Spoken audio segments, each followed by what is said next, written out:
Hello guys, welcome back to my channel. आज के इस वीडियो में कक्षा 10वीं संस्कृत का 10वां पाठ मंदाकिनी वर्णनम। तो इस पाठ में प्रत्येक श्लोक का अर्थ जानेंगे। अगर आप इस पाठ का सरल तरीके से अर्थ सीखना चाहते हैं तो वीडियो को अंत तक जरूर देखें। अगर आपको वीडियो पसंद आए तो लाइक बटन दबाएं और चैनल को सब्सक्राइब करना ना भूलें। तो चलिए पाठ की ओर चलते हैं। मंदाकिनी वर्णनम अर्थात मंदाकिनी नदी का वर्णन। मंदाकिनी, जिसे हम गंगा के नाम से भी जानते हैं, यह चित्रकूट के निकट बहने वाली एक छोटी नदी है। चित्रकूट भारत में उत्तर प्रदेश और मध्य प्रदेश की सीमा पर स्थित एक पवित्र तीर्थ स्थल है। यह वही स्थान है जहां भगवान राम, सीता और लक्ष्मण वनवास के दौरान निवास किए थे। तो वहीं पर चित्रकूट के निकट बहने वाली एक छोटी नदी है मंदाकिनी, जिनका वर्णन श्री राम सीता को सुनाते हैं। पाठ का पहला स्टंजा। प्रस्तुतः पाठः वाल्मीकि रामायणस्य अयोध्याकाण्डस्य पंचनवति तमात् सर्गात् संकलितः। प्रस्तुत पाठ वाल्मीकि रामायण के अयोध्या कांड के पंचनवति तमात् सर्गात् संकलितः 95वें सर्ग से लिया गया है। तो मंदाकिनी वर्णनम पाठ कहाँ से ली गई है? अयोध्या कांड से। रामायण में 7 कांड है, उन कांडों में एक कांड है अयोध्या कांड। यहाँ से ली गई है मंदाकिनी वर्णनम पाठ। और किस सर्ग से ली गई है? तो 95वें सर्ग से ली गई है। और रामायण के रचयिता कौन है? तो वाल्मीकि। वनवास प्रसंगे रामः सीतायाः लक्ष्मणेन च सह चित्रकूटम प्राप्नोति। यानी वनवास के प्रसंग में जब राम, सीता और लक्ष्मण के साथ वनवास के लिए जाते हैं तो वे चित्रकूट पहुंचते हैं। सह चित्रकूटम प्राप्नोति यानी वे चित्रकूट पहुंचते हैं। अर्थात वनवास का यह प्रसंग रामायण के महत्वपूर्ण भागों में से एक है, जिसमें राम अपनी पत्नी सीता और भाई लक्ष्मण के साथ अयोध्या छोड़कर वनवास के लिए निकलते हैं। चित्रकूट वह स्थान है जहां वे कुछ समय के लिए ठहरते हैं। इस पाठ में चित्रकूट के पहुंचने का वर्णन किया गया है। चित्रकूट भारत में उत्तर प्रदेश और मध्य प्रदेश की सीमा पर स्थित एक पवित्र तीर्थ स्थल है। यह वही स्थान है जहां भगवान राम, सीता और लक्ष्मण वनवास के दौरान निवास किए थे। अब आगे है तत्र स्थिताम मंदाकिनी नदीम वर्णयन सीता संबोधयति। इयम नदी प्राकृतिक उपादाने सम्मिलितः चित्तम हरति। तत्र स्थितां मंदाकिनी नदी वर्णयन सीता संबोधयति। राम जो वहाँ वन में स्थित मंदाकिनी नदी का वर्णन करते हुए सीता को संबोधित करते हैं। इयम नदी प्राकृतिक रूपादाने सम्मिलितः चित्तम हरति। कहते हैं कि यह नदी प्राकृतिक उपादानों अर्थात सौंदर्य के साधनों से युक्त होकर मन को मोह लेती है। कौन नदी? मंदाकिनी नदी। प्राकृतिक उपादान अर्थात सौंदर्य के साधनों से युक्त होने के कारण यह नदी मन को क्या कर लेती है? मोह लेती है। अर्थात यहाँ प्रभु राम मंदाकिनी नदी की प्राकृतिक सुंदरता का वर्णन करते हुए सीता से कह रहे हैं कि यह नदी अपने प्राकृतिक सौंदर्य के कारण मन को आकर्षित करती है। यह वर्णनम कालिदासो रघुवंश काव्ये अपि 13 सर्गे करोति। इसका वर्णन कालिदास ने भी रघुवंश काव्य के 13वें सर्ग में किया है। अनुष्टुप छंदसि महर्षि वाल्मीकि मंदाकिनी वर्णने प्रकृतेः यथार्थ चित्रणम करोति। अनुस्पुष्ट छंद में महर्षि वाल्मीकि मंदाकिनी अर्थात गंगा का वर्णन करते हुए प्रकृति का यथार्थ चित्रण करते हैं। अर्थात इस वाक्य में यह बताया गया है कि कालिदास ने जिस विषय का वर्णन रघुवंश काव्य में किया है उसी का वर्णन महर्षि वाल्मीकि ने भी अनुष्टुप छंद में किया है और उन्होंने प्रकृति का बहुत ही सजीव और यथार्थ चित्रण भी किया है। अब पाठ का पहला श्लोक। विचित्र पुलिनाम रम्याम हंस सारस सेविताम कुसुमे रूप संपन्नाम पश्य मंदाकिनीम नदी। विचित्र पुलिनाम, इसका अर्थ हुआ रंग बिरंगे तटों वाली। रम्याम, रमणीय सुंदर। हंस सारस सेविताम, हंस और सारस से सेवित है, अर्थात एक प्रकार की पक्षी है हंस और सारस। कुसुमे रूप संपन्नाम, अर्थात फूलों द्वारा, कुसुमे फूलों द्वारा, उपसंपन्नाम अर्थात सुशोभित। पश्य देखो, मंदाकिनी नदी, मंदाकिनी नदी को। तो विचित्र पुलिनाम रम्याम हंस सारस सेविताम कुसुमे रूप संपन्नाम पश्य मंदाकिनी नदी। अब इनका अर्थ हम इस प्रकार लिख सकते हैं। इस श्लोक में भगवान श्री राम सीता से कहते हैं, हे सीते देखो यह मंदाकिनी नदी कितनी अद्भुत और सुंदर है। इसके किनारे विशेष प्रकार के हंस और सारस पक्षी यहाँ वास करते हैं।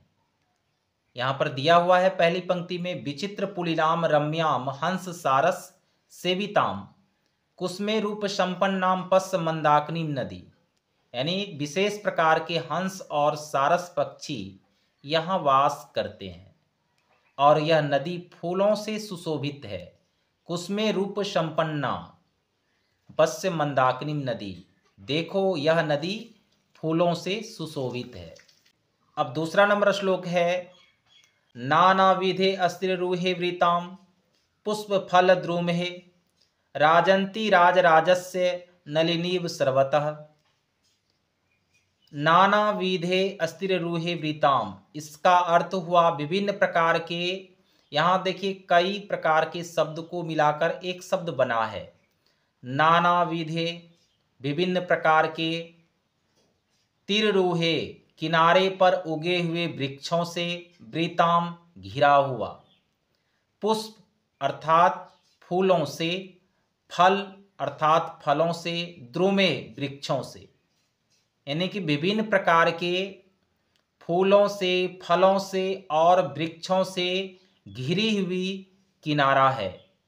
किसकी? तो मंदाकिनी नदी की। फिर आगे है, राजंती राजराजस्य नलिनीव सर्वतः। राजंती, इसका अर्थ हुआ शोभा देने वाली। राजराजस्य, राजाओं के भी राजा अर्थात कुबेर। नलिनीव सर्वतः, कमल के फूलों से युक्त। नलिनीव का अर्थ हुआ कमल के फूलों से युक्त जलाशय, सर्वतः चारों ओर से। तो इस प्रकार इसका अर्थ भगवान राम सीता की ओर संकेत करते हुए मंदाकिनी नदी के बारे में कहते हैं कि हे सीते, विभिन्न प्रकार के फूलों, फलों और वृक्षों से चारों ओर से घिरा हुआ, जैसे कुबेर के सरोवर की भांति शोभाशाली इस मंदाकिनी नदी को देखो। मृगयुथ निपितानी कलुषाम्भसी सांव्रतम तीर्थानि रमणीयानि रतिम संजंती में। मृगयुथ निपितानी, इसका अर्थ हुआ हिरन अर्थात मृग, युथ अर्थात झुंड, निपितानी यानी पिया हुआ, हिरण के झुंड द्वारा पिए हुए जल। मृग युथ निपितानी।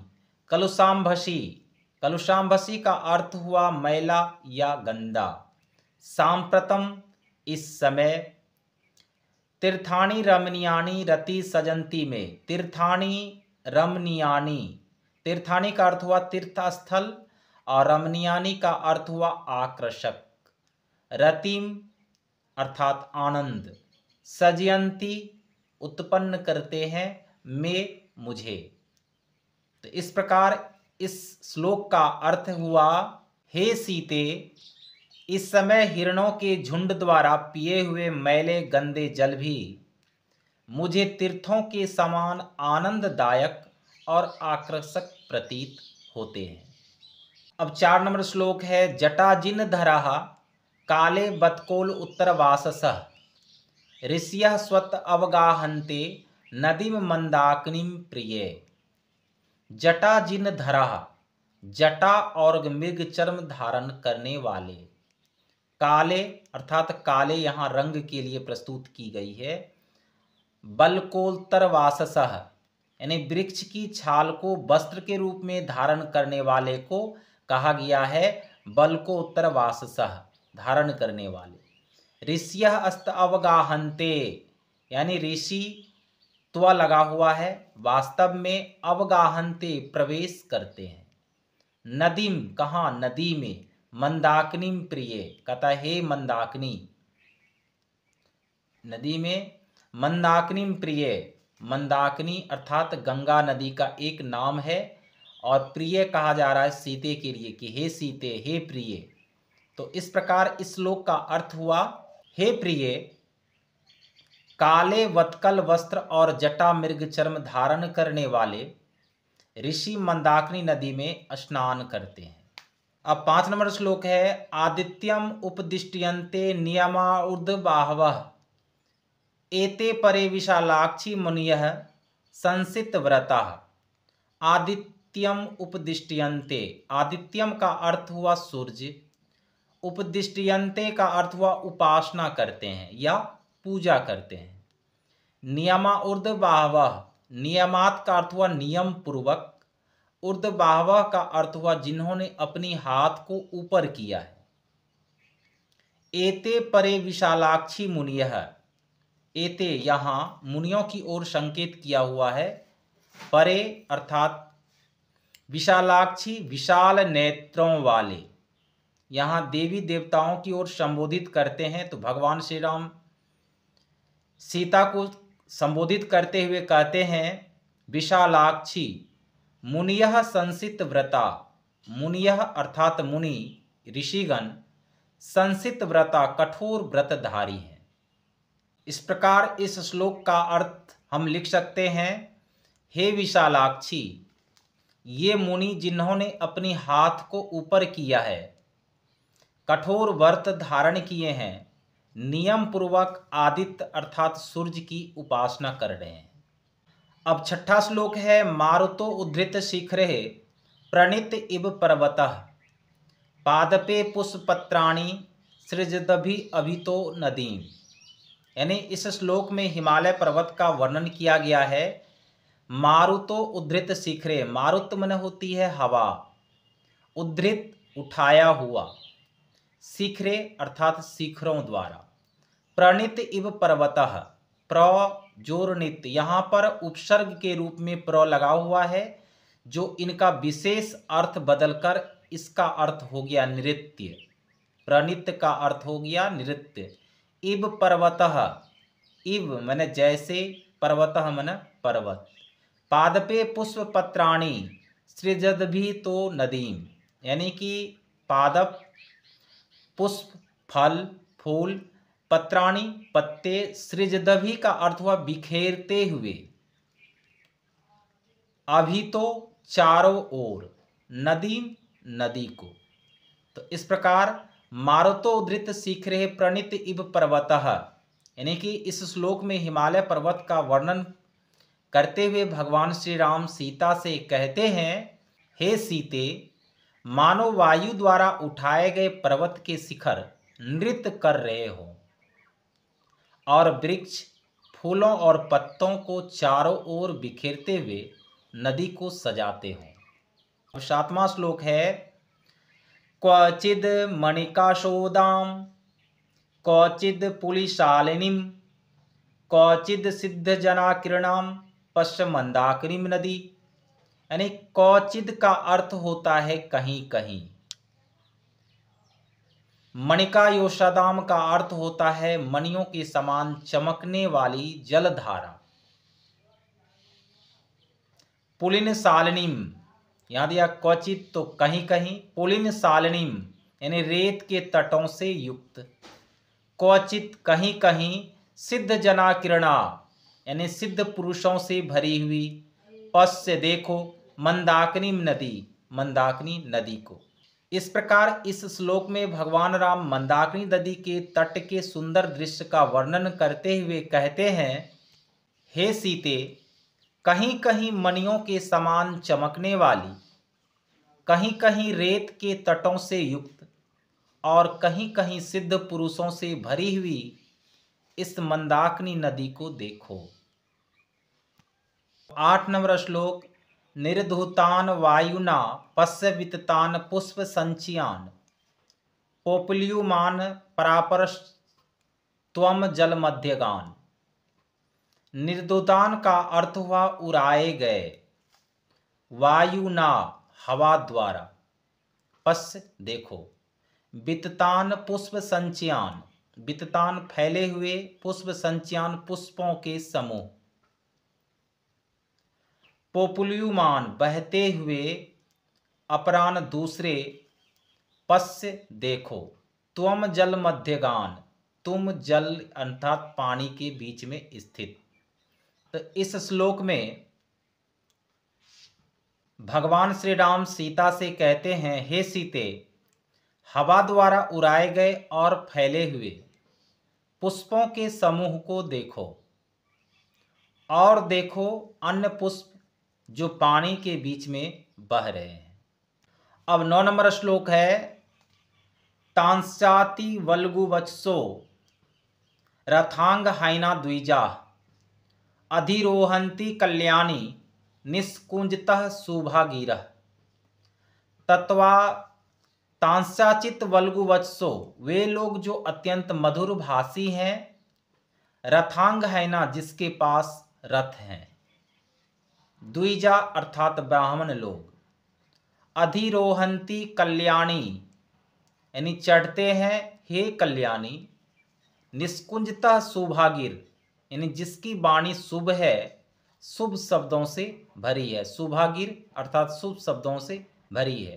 तो इस प्रकार इस श्लोक का अर्थ, हे कल्याणी, जो ब्राह्मण लोग मधुर और शुभ भाषण करते हैं, वे अपने रथ पर चढ़ते हैं और उन्हें शुभ वाणी प्राप्त होती है। दर्शनम चित्रकूटस्य मंदाकिनीश्च शोभने अधिकम पूर्वासश्च मन्ये तब च दर्शनात्। दर्शनम दर्शन, चित्रकूटस्य चित्रकूट का, मंदाकिनी आश्च यानी मंदाकिनी नदी का, शोभने यानी सुंदर, अधिकम पूर्वासश्च यानी कि अधिक नगरवास, मन्ये तब च दर्शनात् मुझे लगता है तुम्हारा दर्शन से।